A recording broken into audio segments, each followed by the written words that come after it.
welcome to the Football Manc Cave chats with Gabriel Sutton. How you doing, mate? You all right? Yeah, not too bad, thanks. Ian, yourself? I'm good. Did I get your first name right there? Yeah, Gabriel. I sometimes get Gabe. Yeah. Either of those is fine. I wasn't sure, so I thought I'd go for the full title. So we're in the middle of COVID-19. What have we been doing to keep yourself entertained for I think it's about maybe 2 months in now, I think.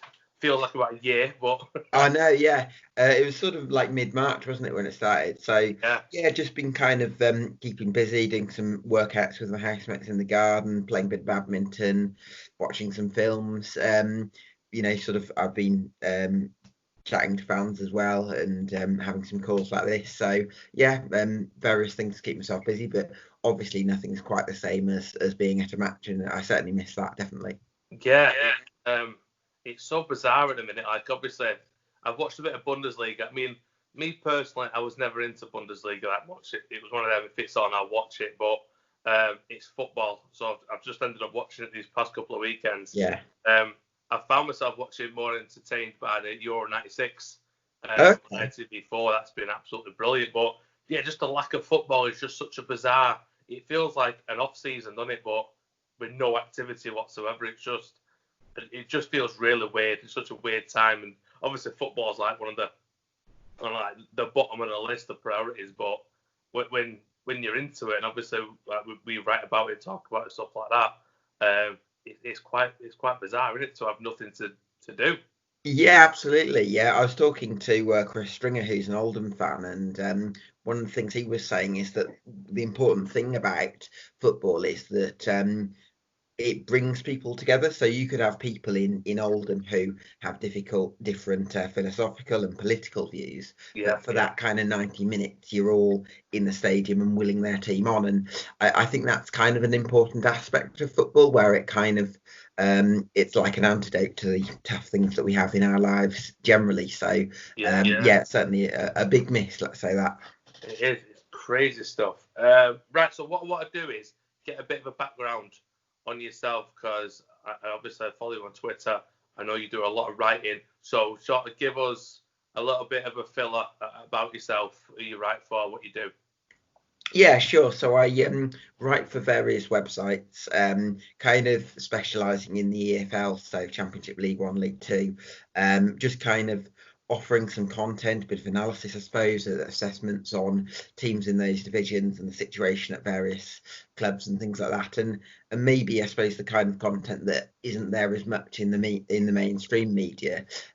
So I like to think I've started to carve out a little bit of a niche for myself in that area, but it seems to have worked out okay, I think. Yeah, definitely, because obviously a lot of stories, it's just quite quick and out, whereas I know you get a lot more in depth about obviously whatever article you're writing. It is really in depth and really thought about it, so it's always a good read. So yeah, I'd say we need that something a little bit different, don't we? Especially on Twitter. The need for quickness is there, like, so much, that people like myself like a little bit of analysis, a little bit of meat to the stories. Yeah, I think I like being able to sort of take a step back, and sometimes I'll get asked about a managerial situation, and there's a situation, a lot of people have a kind of definite sort of yes or no, where they're very strongly on either side of the coin. I suppose what I try and do is not always necessarily offer an opinion, but kind of, although I do that sometimes, but kind of recognise both sides of the story. And I think being able to recognise both sides is a really important aspect of journalism. So going into, obviously, I know you would have wrote about it, you would have thought about it. What are your thoughts on the EFL and how the current situation is ending? Because for me, it seems like an absolute balls up when it comes to the difference between League 2, League 1 and EFL Championship. What are your thoughts? I'm quite intrigued. Well, I think there's some people saying that you've got to have a consistent approach throughout the leagues, and I'm not sure that that's realistic necessarily, because I think the wherewithal to play games is going to vary depending on what level you're at. So I don't imagine another ball is going to be kicked at non-league level, because I can't imagine the governing bodies, from what we know of them over the last 100 years, showing the willingness to support non-league clubs to get matches, even playoff games going ahead. I think there's a possibility of that, of course, in League Two.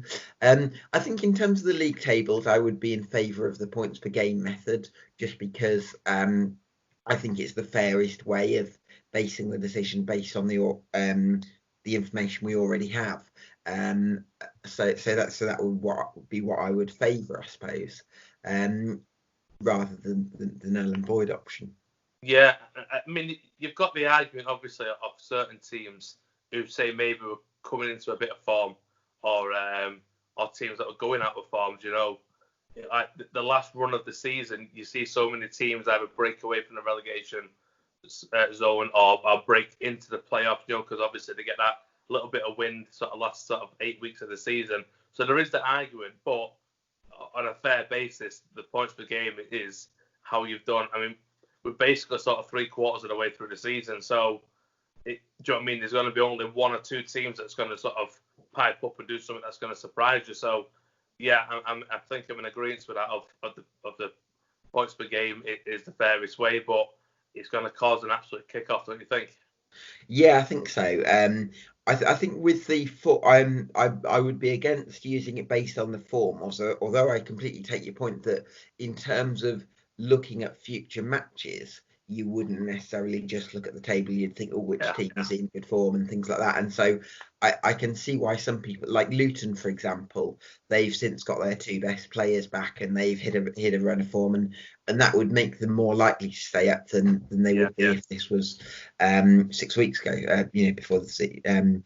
So I can see it from that point of view, but I also think that you've got to base it on the season as a whole. And if you start looking at form, then how much form are you going to take into account? Are you going to take into account the last 10 games, the last 8 games, the last 6 games? I just think there's too many unknown. It's intangible.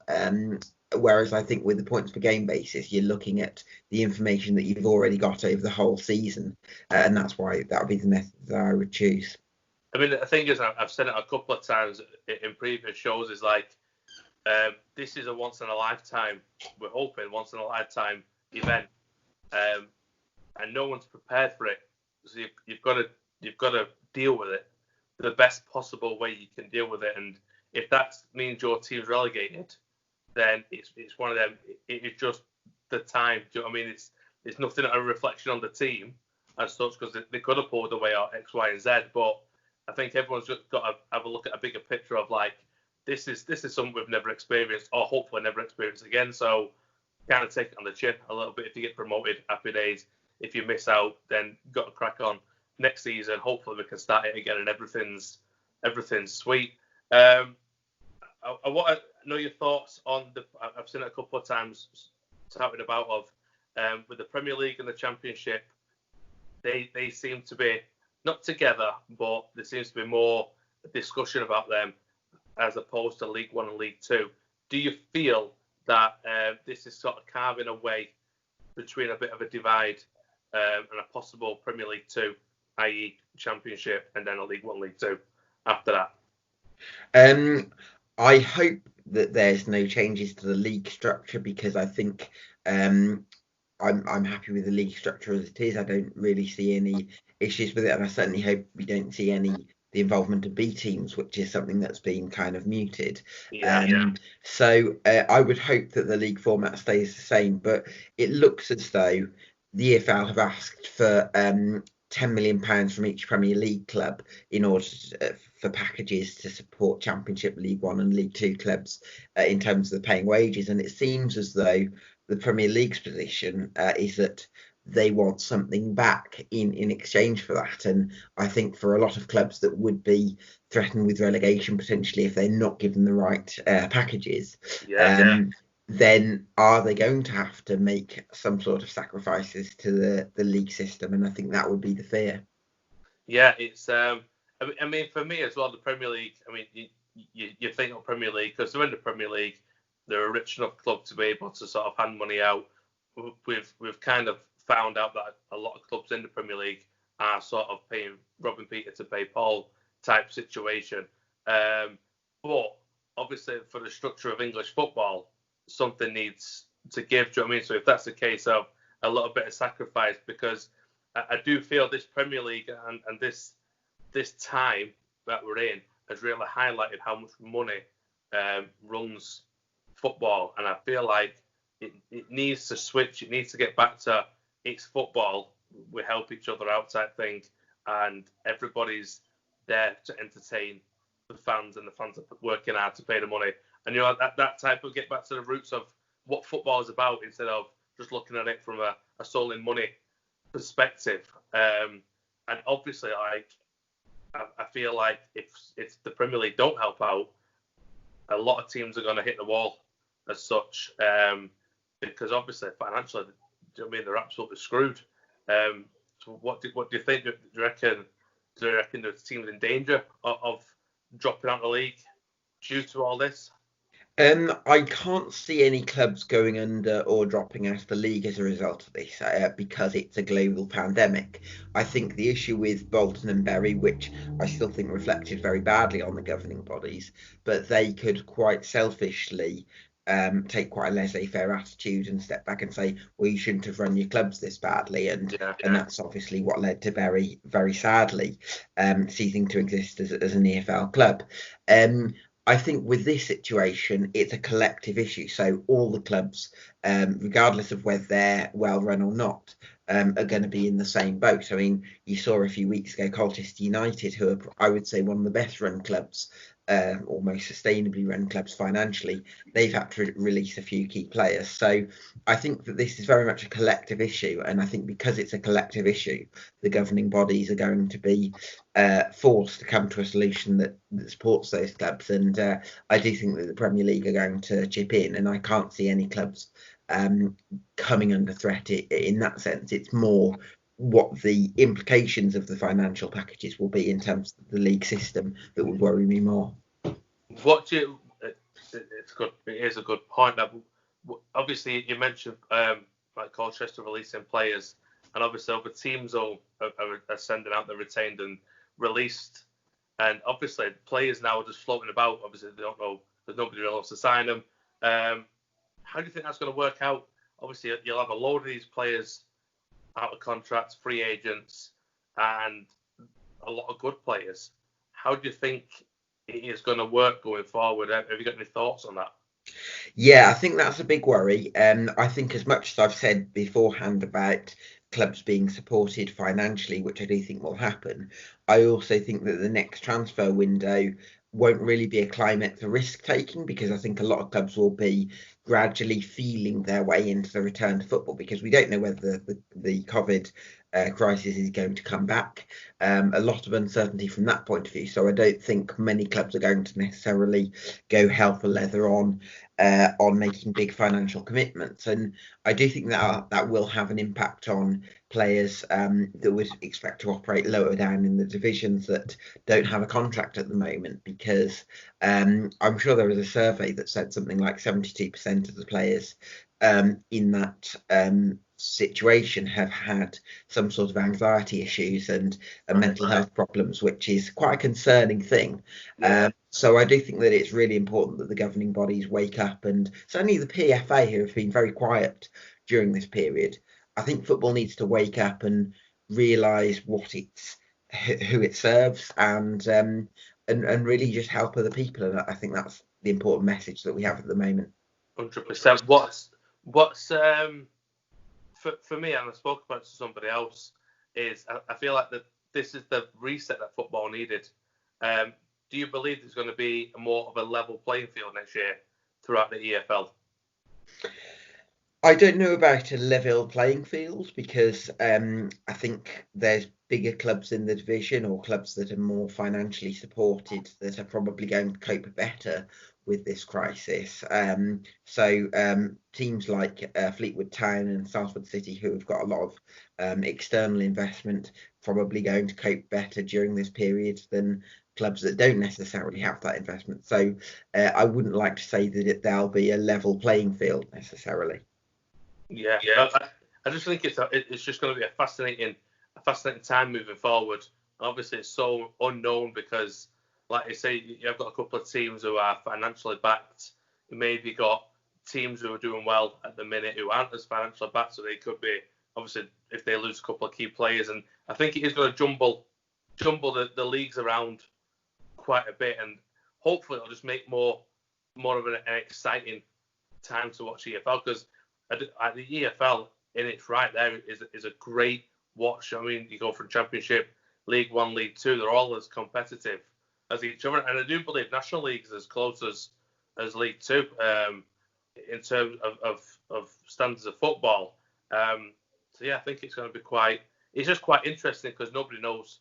I think that's the thing about it, and nobody knows what's going to happen or how all this is going to pan out, and everyone's just wondering. It's just bizarre, and I find it fascinating.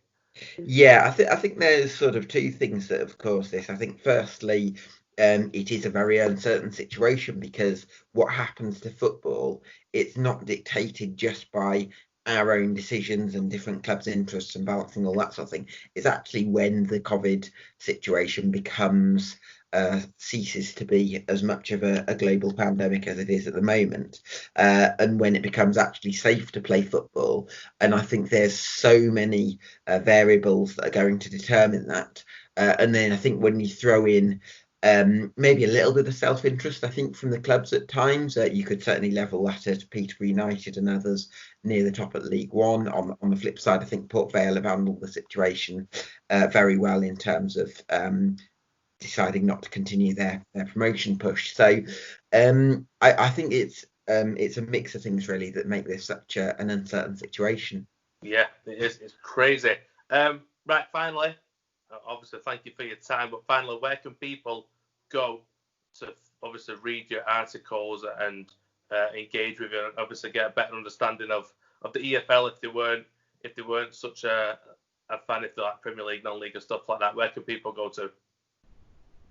Yeah, you can follow me at _Football Lab on Twitter, and you can also search the Football Lab and on the web for the website. And I've got various sort of Q&As with fans. There's a few up there at the moment that you can have a read through if you're interested. So yeah, check that out. Perfect. Cheers, Gabriel. Thank you for your time, mate, and enjoy lockdown.